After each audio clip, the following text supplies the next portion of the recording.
Hey everyone, welcome back to my YouTube channel for my book, The Gospel in the Dock. I'm Brian Christman, the author.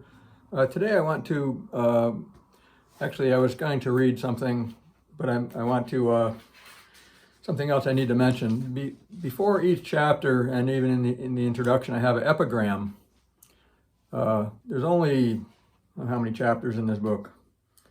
6 chapters in this book, and a conclusion, an unscientific exegetical postscript, and an epilogue, and with the introduction. But at any rate, there's a number of epigrams before each of those, and they're all epigrams from the book of Jonah in the Old Testament. Jonah was, the guy who was thrown overboard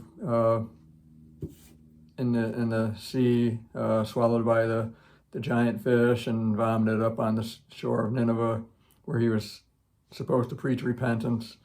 He had fled from God, in this task to go to Nineveh, so he ended up on the ship going the opposite direction, and that's where the story began. At any rate, he becomes, really in my book, he's the picture of the gospel in the dock. He's the representative of Israel, the representative of the church, the representative, we could say he's the evangelical today who, is he doing God's will, or is he not? Or is he fleeing from it? Is he, at any rate, God, he is fleeing from it. He becomes the picture in my book of how not to do evangelism, how not to preach the gospel, how not to be God's representative. So the epigram in this first, in the introduction, shows all this. It says in Jonah 1, verses 7 and 15, "And they said to one another, 'Come, let us cast lots, that we may know on whose account this evil has come upon us.'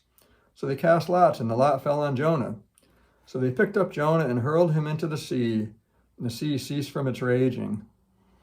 Now you see a few things there. Number one, there was this storm at sea, and they're all saying, what caused this storm? We're all going to die.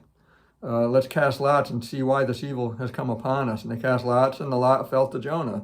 Now this is kind of the way things were determined in those days, casting lots and things like that. So, but Jonah he was the scapegoat. He was the one who was the cause of their problem. So here, we get into my gospel in the dock, where is the gospel good for humanity? Well, it's often seen as the problem, and God's people can easily become the scapegoats. Like, well, the real problem is these people telling us there is a problem, so let's just get rid of them.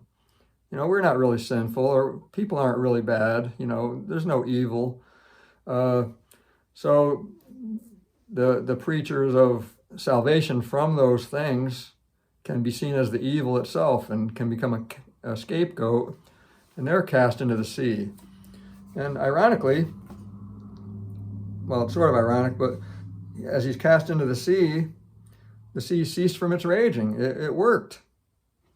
So that's the hope for people in the world when they get rid of the evil evangelizers and the, colonizers. And sometimes, I'm not saying those things are good, but, the sea ceases from its raging. It can provide satisfaction when evil is overthrown. But the point here is that Jonah, who's this picture of the bad evangelist personified, is a picture of Jesus.